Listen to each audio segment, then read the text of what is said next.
할렐루야. 오늘 본문을 보면 가나안 땅을 공격하기 직전에 여호수아가 두 사람을 뽑아서 정탐꾼을 보내는 장면이 나옵니다. 40년 전에 모세가 지도자로 있을 때 12명을 뽑아서 가나안 땅을 정탐하러 사람들을 보내죠. 그 정탐꾼과 여호수아가 뽑아 보낸 이 정탐꾼 두 명의 목적이 좀 전혀 다릅니다. 모세 당시에는 정탐꾼을 보낸 동기가 약간의 두려움 혹은 불신이었어요. 이제 거의 가나안까지 오기는 했는데 과연 가도 되는지 믿지 못하는 거죠. 하나님과 약속을 신뢰하기보다는 우선 현실적 계산을 좀 통해 확인하고 싶었던 거예요. 그래서 모세가 각 지파에서 한 명씩 뽑아서 출인 12명을 정탐꾼으로 보내죠. 똑같은 기간, 똑같은 현장, 똑같은 성을 보고 그들이 돌아옵니다. 여기 중요하게 생각할 점은 무슨 일을 할 때 숨은 동기가 일의 성패를 가름한다는 것입니다. 그 일을 시작할 때 그 사람이 무슨 동기로 그 말을 꺼내고 그 일을 했는가에 따라서 성패가 달라집니다. 불신이 동기가 되었을 때는 결과도 부정적인 내용을 가지고 돌아오게 되어 있어요. 정탐꾼 10사람이 그랬습니다. 정탐한 땅을 악평했어요. 우리가 정탐한 땅은 그 거주민을 삼키는 땅이라고 그랬어요. 거기서 본 모든 백성은 신장이 너무나 장대한 자들이고 거인들이다. 우린 스스로 보기도 메뚜기 떼 같더라. 이렇게 보고합니다. 10사람의 눈에는 안 될 것만 보였어요. 이건 객관적인 사실이었고 상식적으로 볼 때 틀린 말이 아니었어요. 그 소식을 듣고 백성들이 밤새 모세를 원망하며 통곡을 하죠. 그런데 함께 갔다가 돌아온 두 사람, 여호수아와 갈렙은 백성들에게 전혀 다른 보고를 합니다. 민수기 14장에 나오죠. 우리가 두루 다니며 정탐한 땅은 심히 아름다운 땅이라 여호와께서 우리를 기뻐하시면 우리를 그 땅으로 인도하여 들이시고 그 땅을 우리에게 주시리라. 이런 과연 젖과 꿀이 흐르는 땅이니라. 이 두 사람 말을 들은 백성들이 어떻게 되죠? 그들을 돌로 치려 그랬어요. 즉 여론, 다수결이 이긴 겁니다. 10명이니까. 여러분 그러나 영적인 공동체는 민주주의로만 하는 것은 아닙니다. 독재하자는 얘기는 아니고요. 교회라는 공동체는 민주적 합의 절차도 매우 중요하지만 그것이 절대적 원리가 되면 안 되는 것이 교회 공동체예요. 역사를 보세요. 오늘 역사. 오히려 다수의 소리가 틀릴 때도 많았습니다. 이스라엘도 10명의 소리가 이겼어요. 그 악영향은 전 백성들에게 미칩니다. 그 결과로 40년을 가나안에 못 들어가고 방황하게 된 거예요. 그러다가 가나안 들어가기 직전에 모세가 죽자 여호수아가 바통을 이어받게 되었는데 이때 여호수아가 두 사람의 정탐꾼을 뽑아서 다시 가나안에 들여보냅니다. 왜 그랬을까요? 여호수아가 두 정탐꾼을 보낸 동기는 모세의 경우와 좀 달랐어요. 앞에서는 약간의 막연한 두려움, 궁금증, 불신이 동기가 되어 참담한 결과로 끝났지만 그들은 불신이 아니라 전략을 세우기 위해서 보낸 거예요. 우리도 하나님 믿고 믿음을 가지면 비전을 가지고 목표를 세우게 되죠. 그러면 그 비전과 목표에 맞는 계획과 전략이 필요한 거예요.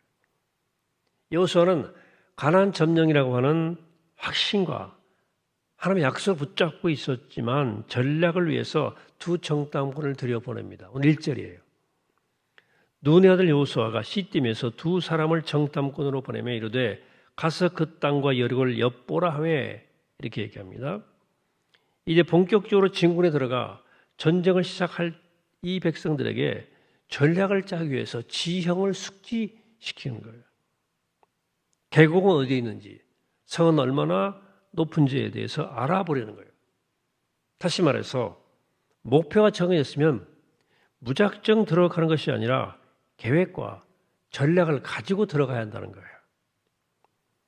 오늘 1장에서 여호수아가 이스라엘 백성들을 요단을 건너 가나안 땅에 들어갈 준비를 시키는 그 여호수아의 주도 면밀한 면을 살폈는데, 여호수아는 이제 3일 후면 공격해 들어갈 이 땅에 두 정탐꾼을 먼저 보내서 현실 파악하게 합니다. 준비시키는 거죠.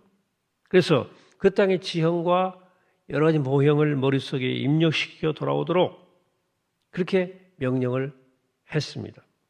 이처럼 우리도 세운 목표가 있다면 믿음도 중요하지만 거기에 구체적인 전략을 세우는 지혜가 필요하다. 대책이 있어야 된다는 거예요. 그 다음에 어떤 일이 일어났을까요? 1절 중간부터 보겠습니다. 2장 1절. 그들이 가서 라합이라 하는 기생의 집에 들어가 거기서 유숙하더니, 하필 들어간 집이 어디입니까? 기생 라합의 집이에요.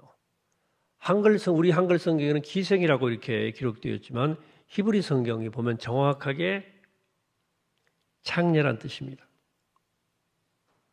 창기는 몸을 팔아서 생계를 잇는 여자인데 하필 왜 두 정탐꾼이 왜 이 기생의 집으로 들어갔을까요? 우리 그리스도인들의 삶에는 사소한 만남도 우연히 되는 법은 없습니다. 우리 만남은 우연이 아니야. 모든 만남은 우연이 아니에요. 나중에 보면 하나님께서 두 정탐꾼을 라합에게 인도한 이유가 있어요. 이따 좀 더 보기로 하고요. 일단 슬픈 인생을 살아가던 기생 라합은 이제 정탐꾼을 맞이함으로 운명이 바뀌게 됩니다. 근데 문제는 여리고 왕이 이 사실 파악하고 있었어요.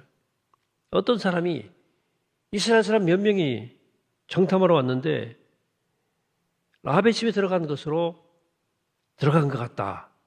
이렇게 알렸습니다.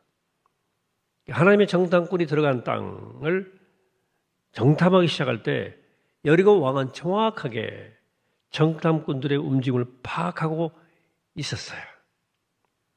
우리가 일을 하기 시작하면 사단도 그 일을 중단시키기 위해서 동시에 일을 하는 거예요. 그러니까 늘 영적 전쟁이 일어나는 겁니다. 이렇게 누구 집에 들어간 것까지 정확히 여리고 왕이 파악하고 있었기 때문에 라합을 부르죠. 네 집에 들어가 숨은 정탐꾼을 데리고 와라, 끌어내라. 여기서 목숨을 건 도박이 이 여자에게 시작됩니다. 4절 6절입니다. 그 여인이 이미 두 사람을 이미 숨긴지라. 이래 과연 그 사람들이 내게 왔었으나 그들이 어디에 왔는지 나는 알지 못하였고, 그 사람들이 어두워 성문을 닫을 때쯤 되어 나갔으니 어디로 갔는지 내가 알지 못하나 급히 따라가라. 그러면 그들을 따라 잡으리라 하였으나 그가 이미 그들을 이끌고 지붕에 올라가서 그 지붕에 버려놓은 3대에 숨겼더라. 정탐꾼을 살리기 위해 거짓말을 하는 거예요. 거짓말을. 유기 앞에 거짓말한 거죠. 근데 이 본문을 보고 윤리적인 기준과 잣대로 이것은 거짓말을 했다. 그래도 되냐? 아니다. 이걸 판단하는 것은 이 본문 핵심의 문제가 아닙니다. 2차적인 문제예요. 여기서 하나님이 이 여인의 행위를 어떤 기준으로 보시는지를 잘 살펴야 됩니다. 히브리 11장 31절에 뭐라고 되어 있냐면, 믿음으로 기생 라합은 정탐꾼을 평안히 영접하였으므로 순종하지 아니한 자와 함께 멸망하지 아니하였도다 그랬어요. 히브리 11장 흔히 우리 보통 믿음장이라고 그러거든요. 명예 전당 같은 영예스러운 기록인데 여기 여호수아가 못 들어갑니다. 즉 믿음으로 여호수아라는 구절은 없어요. 이방인이었으며 기생이었던 라합의 이름이 올라가 있어요.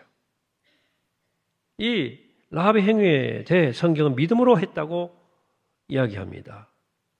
하나님께서는 윤리적인 잣대를 가지고 거짓말이냐 아니냐를 평가하시는 관심이 별로 없으셨어요. 그 윤리적 가치보다 더 중요하고 우선시되는 가치가 그 무엇이었을까? 그것은 바로 그가 하나님을 정말 필요로 하는 존재인가 하는 거예요. 이것이 오늘날 우리에게 하나님이 찾으시는 가장 중요한 신앙의 가치예요.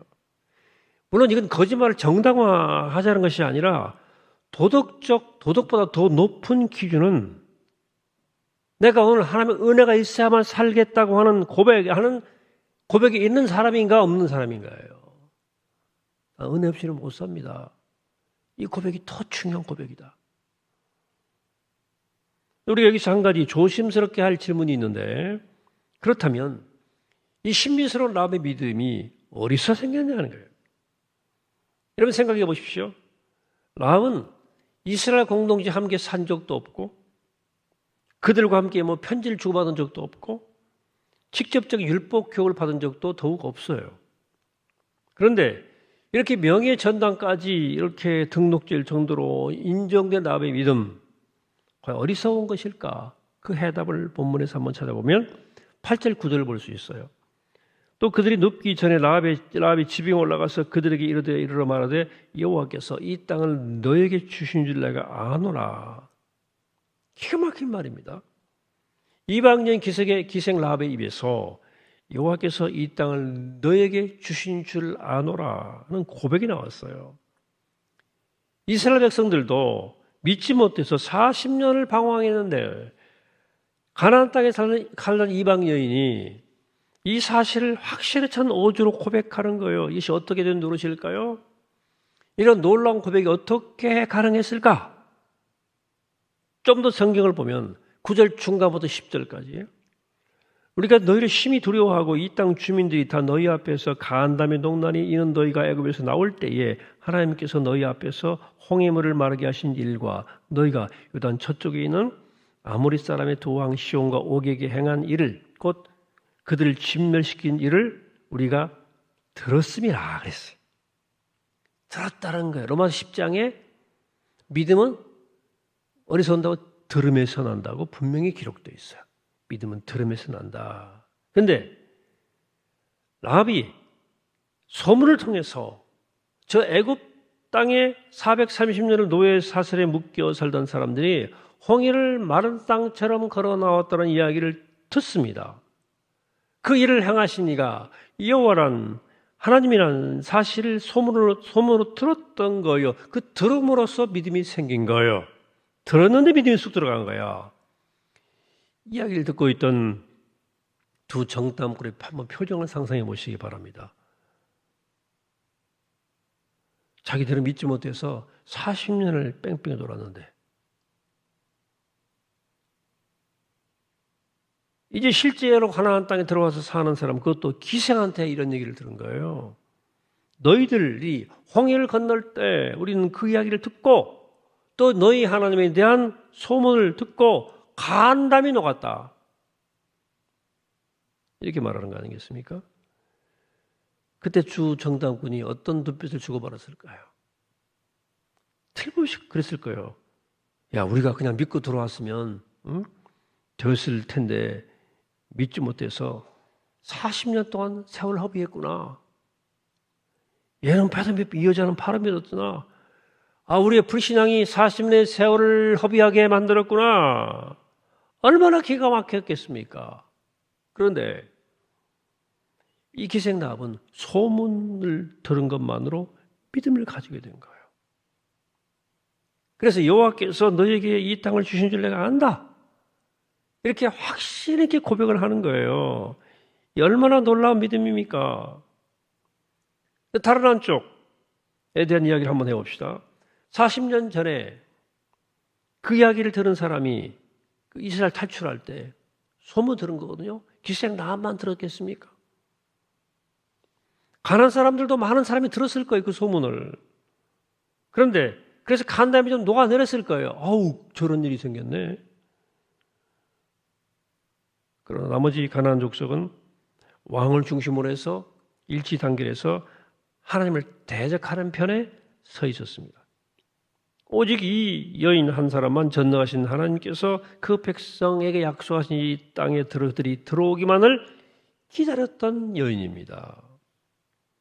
왜 이렇게 다른 반응이 나타났을까요? 왜 이 여자는 믿었어요? 찬송가에 그 답이 있습니다. 왜 내게 성령 주소서 내 마음을 감동해 주 예수 믿게 하는지 난 할 수 없도다. 이게 답이에요. 아무도 할 수 없는 거예요.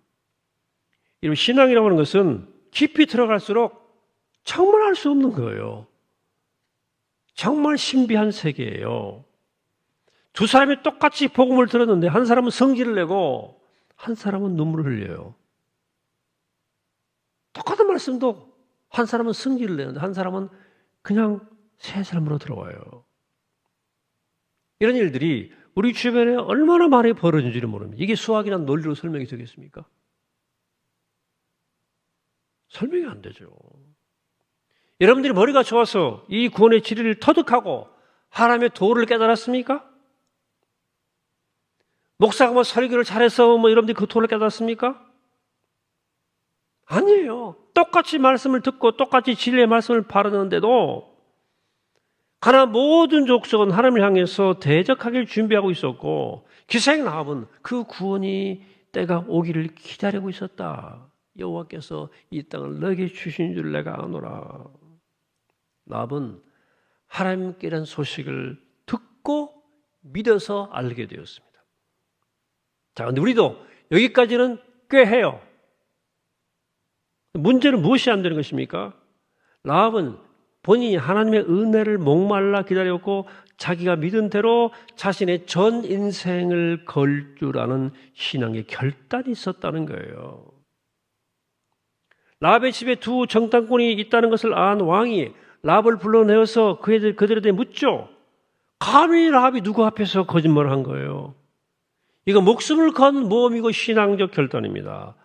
말로만 한 신앙이 아니에요. 믿음을 고백하게만 하는 신앙이 아니었던 거예요. 자기가 믿고 고백한 대로 자신의 전생을 건 그런 신앙인이었던 겁니다. 목숨을 건 신앙. 이 신앙을 야고보 사도는 2장 25절에 이렇게 우리에게 설명합니다. 또 이와 같이 기생 라합이 사자들을 대접대하여 다른 길로 나가게 할 때에 행함으로 의롭다 하심을 받은 것이 아니냐. 뭐예요? 행함에 있는 믿음이었다는 거예요. 이것이 야고보서가 정의하는 기생 라합이에요. 자, 우리의 믿음은 어디까지예요? 이제 우리가 섬기는 하나님, 우리가 고백하는 신앙이 입술에서만 머무는 것이 아니라 손과 발로 온전하게 순종할 때까지 이르러야 되는 거예요. 이와 같은 신앙의 온전한 열매를 드러낸 즉 자신의 인생 전체를 건 이 여인에게 하나님이 그 인생을 어떻게 인도하십니까? 어메이징한 일이 일어나요. 마태복음 1장 예수님의 촉보에 라합의 이름이 나와요. 1장 4절부터만 보죠.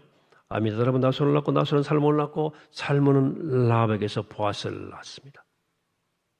보아스는 루색에서 오벳을 낳고 오벳은 이새를 낳고 이새는 다윗 왕을 낳으니라. 이방 여인 기생 출신 라합이 다윗 왕의 시조가 되고 예수 그리스도의 시조가 되었다는 거예요. 이 여인에게 이 어마어마한 구원의 역사가 오늘 우리에게까지 임한 거예요. 우리 역시 기생 라합 정도가 아니라 영적으로 마땅히 진노 아래서 죽을 수밖에 없던 존재였는데 그런 우리에게 이 구원의 복음이 있고 영원한 생명이 주어졌습니다. 그래서 이제 우리는 라합과 같은 우리 전 인생을 거는 삶의 결단이 필요하다. 라합에게 배워야 된다. 뭘? 목숨 건 순종의 결단을 배워야 된다. 더 이상 말로만 때우는 신앙이 아니라 하나님께 삶으로 행함으로 드린 신앙이 되어야 되겠다는 거죠. 그럴 때 하나님께서 저 여러분들 통해서 영광 받아주시고 우리를 신실한 신앙인으로 인정해 주실 것입니다. 여러분들 앞으로 남은 시간들 남은 생애가 이런 삶이 될 수 있게 되기를 이 시간 주의 이름으로 간절히 축원합니다. 기도하겠습니다. 거룩하신 아버지 하나님, 오늘의 말씀을 통해 라합의 믿음, 보고 또 그 결단을 배웁니다. 듣고 믿었습니다. 하나님의 섭리라고 말할 수밖에 없습니다. 우리 또한 듣고 믿는 자가 되게 도와주시옵시고 그 들은 믿음대로 목숨을 건 순종하는 라합처럼 그렇게 순종하는 믿음으로 살아갈 수 있도록 우리를 축복하옵소서. 감사드리옵고 예수 이름으로 기도합니다. 아멘.